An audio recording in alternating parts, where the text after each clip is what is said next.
Walking the Talk absolutely understood where we needed to go. So from the start we were very comfortable with the people from Walking the Talk who engaged with us. I think organisations that recruit consulting or advisory groups to come and fix problems is really dangerous. One of the reasons why I've liked Carolyn and Walking the Talk is they actually provide us with the tools, the knowledge and the skill base to actually fix the problems ourselves. And it just makes a wonderful difference when you can actually lead the organisation, because the last thing you want is for the consultant to leave and then all of the good work leave at the same time. So in many ways, Walking the Talk, once they've come into an organisation, they do themselves out of a job because the organisation embraces those tools, embeds it into the organisation, and goes off and does it themselves. So if they say we'll be here with you for the next 20 years, you know you're in trouble. Absolutely right.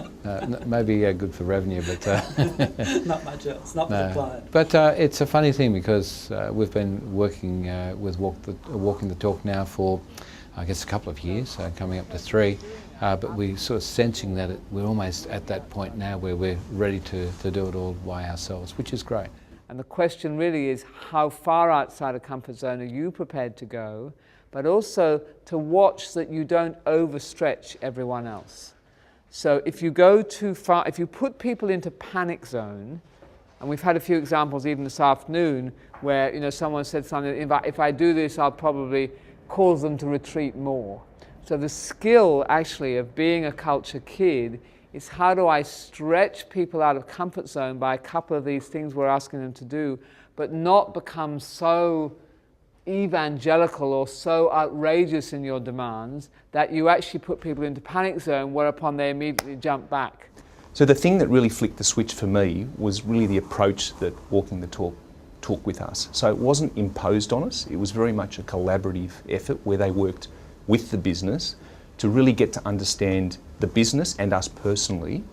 And then from that, we then worked out really taking a hard look at ourselves, where we were in terms of culture and where we could get to. So it wasn't something that we typically can go and put a value on, and it's still very difficult to put a financial value on it, but it really did click that it could make a difference, particularly with the cultural values we actually ultimately came up with.